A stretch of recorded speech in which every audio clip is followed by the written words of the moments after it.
آقا سلام بچه‌ها، چطورید؟ خوبید؟ خوشید؟ سلامتید؟ امیدوارم که خوب باشید.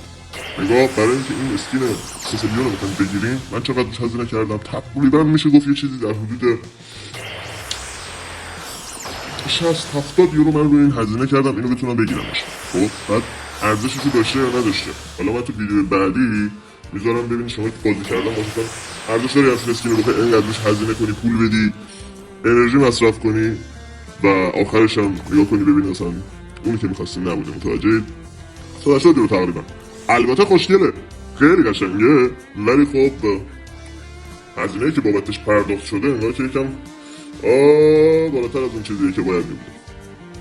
نگاه کنید الان من دیامانتام 180 تا شد، 2000 خورده ای، 2800 تا تقریبا دیامانت من داشتم، الماس داشتم، همش الان صفر شد، 155 تا شد. من دوباره الان میرم دوباره پول میدم.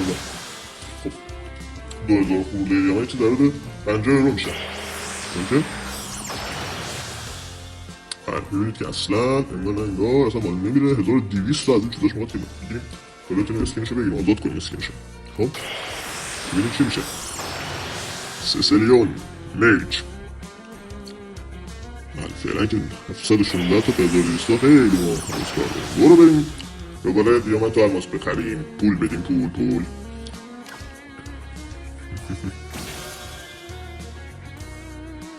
برو الماس بخر، برو بابا نمیشه اینجوری، برو با پول هزینه با هم مصرف کنیم میخوایم این چیزا بگیریم. اما بیا الماس رو بگیر، آفرین، بریز تو جیبه این چیزا سازنده اینا. 10 نفر آدم از این اسکین اینو بگیرن یارو خرد سرمایه دار شد دیگه، تمام شد، دست میلیونره. ای بابا یه دونه از این بازی رو باید طراحی کنیم. بیا 1770 تا دوباره 50 رو رفت دیگه فکر کنم 25 شد، قبلش که 50 تا بود، حالا 70 تا رو هم دیگه. بله چیزی نیست، 70 تا پولی نیست واسه اسکین آخه، چیه بگی؟ بله تموم شد، دوباره برو بگیر. بله بخر همینجور پولاتو حیف میل کن رو اسکینای عجیب برای بینه. بخر آفرین پسر خوب، آفرین، همینجور پولات بده بره. چرا نمیتونی معمولی بازی کنی؟ حتما باید اسکینشو بخری تو قد پولی بچه پولات. بابا نه آها الان میشه بگیرش، راحت شدی.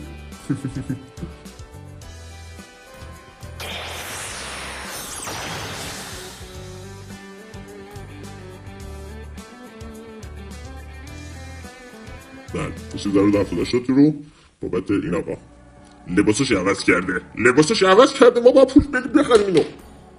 نوکرتم قربونت، میدونم خوش تیپ قشنگی باید چیکار کنیم ما. بله اکسپرت زاملس فایر بقیه‌شو ببینیم چیا داد بهمون، چیا میتونیم بقیه‌ش بگیریم دیگه. پولی واسه همون نمونده که 152 تا. علی بیا بیرون اینقدر پولاتو خرج از اینا نکن، بیا بیرون، بیا نگیر. ای بابا تو میگم نگیر.